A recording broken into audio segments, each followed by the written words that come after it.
In football, or soccer for my North American audience, own goals are an unfortunate but semi-frequent occurrence. With so much activity around the net and the margin for error so small, a freak bounce here or there can not only make the difference between a goal or no goal, but indeed the difference between a win and a loss. So obviously, own goals are to be avoided, right? Well, not if you're in Madagascar on October 31st, 2002. On this day, the most lopsided game in association football history occurred, and amazingly, the winners didn't score a single goal themselves. Let's get into it. The backstory. Also known as SO Le Mern or Stade Olympique de Le Mern as the full name, but who I'm going to shorten to SOE for this video, they were a club in the highest league of football in Madagascar. Specifically, they were based in the city of Antananarivo, which is both the capital and the largest city in the country. And they weren't just a decent club either, they were pretty darn good. So good, in fact, that they won the 2001 league championship in the top flight of Madagascar football. That is no small achievement in a country of around 32 million people that is absolutely mad about football. So given that championship, SOE were on the warpath in 2002 to defend their title and secure back-to-back league victories. Maybe even start working on something that could become a little dynasty for themselves. And they were off to a decent start, as after a strong regular season, they qualified for the 4-team round-robin playoff that would determine the champions. But that is where things started to really go off the rails. During the second to last game of that round-robin playoff, SOE were held to a 2-2 draw in a game against DSA Antananarivo.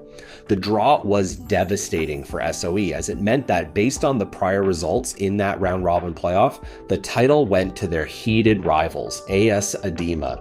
The dream was over. The chance at repeating as champions was gone, but it was even more complicating and disappointing than that.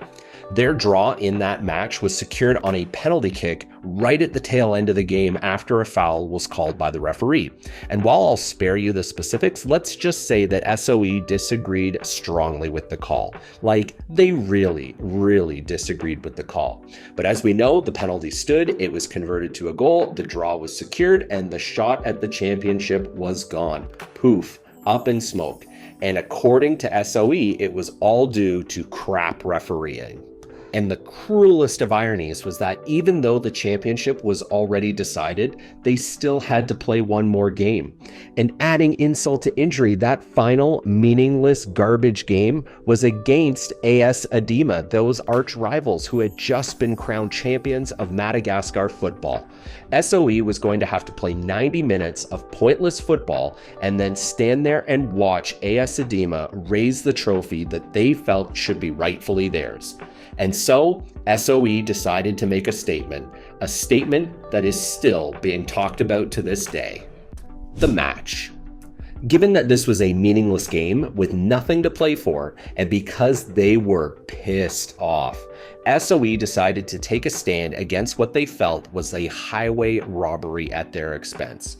In a pre-planned form of protest, the team decided to throw the game in the most spectacular way possible. At the opening kickoff, they took possession of the ball, dribbled back to their own goal, and kicked it into their own net. Own goal, 1-0. Back to the kickoff, they again took possession, again made their way back to their own net, and again booted it into their own net for another own goal, 2-0. And so it went, over and over and over and over. At a rate of roughly once every 36 seconds, SOE potted the ball in their own net as the players from AS Adema stood on and watched. And while there is a saying that if your enemy is making a mistake, let them, this was taking it to a whole new level. And the referee didn't stop it either. While clearly this was violating some sort of fair play, decent ethics standards in sports, there wasn't an overt rule violation per se that he could enforce. And so it went for the full 90 minutes. Honestly, I wish there was more video of this, but it's Madagascar in 2002, so we really don't have a lot to go on. You'll just have to imagine this bewildering scene for yourself. But I'm guessing whatever you dream up, it was even crazier than that. Fans were obviously furious, quickly making their way to ticket kiosks to demand refunds. And yeah, I can understand that. By the time the final whistle sounded, the scoreboard read 149-0. And for those of you wondering what was the previous worst scoreline in association football history, well, it was 36-0, and that was set at the Scottish Cup in 1885. 1885, and they didn't just beat that 36-0 record, they obliterated it, probably for all time. At least I'm hoping it's for all time. Or maybe I'm not, hard to say. Anyway, regardless, everyone there knew there were going to be consequences for this stunt. The governing bodies of Madagascar weren't going to let this ballsy display slide. And those consequences came really quickly. The aftermath. All football matches in Madagascar fell under the jurisdiction of the Malagasy Football Federation, or FMF for short. So they were the ones who had to untangle this mess. The coach of SOE was suspended for 3 years following this stunt.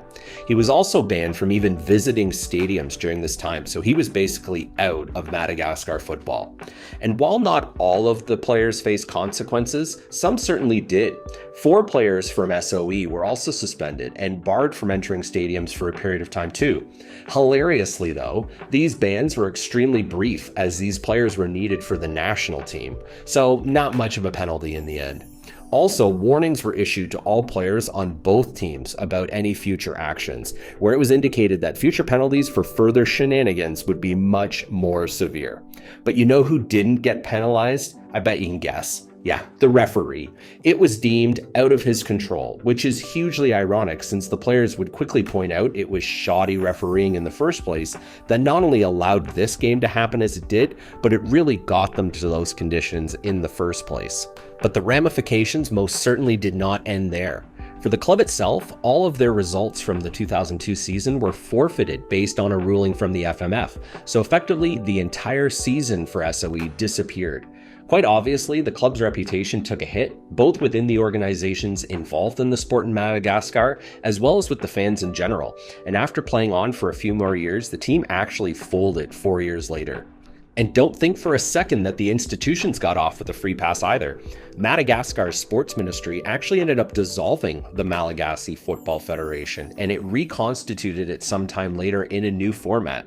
Was it because of this? Hard to say, but let's just say the timing is curious. So in the end, the fans got screwed, the coach and players got suspended, everyone involved got stern warnings, the team folded, the governing body got closed and restructured, and the referee got nothing. Yeah, I don't get it either. The legacy. We're now over 20 years removed from the biggest blowout in association football history, and I think it's safe to say that it's highly unlikely this ever happens again. It was literally the perfect storm of factors that led to this one-sided and extraordinarily controversial final score. And with the continued rise in global sports and social media, it would be tough to make a repeat of this happen. The circumstances were just too ideal. So the next time your favorite team is getting blown out in a game, just remember that it could always be worse.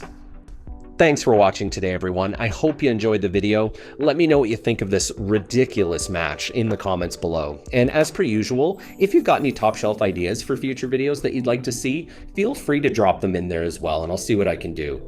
Talk again soon, friends.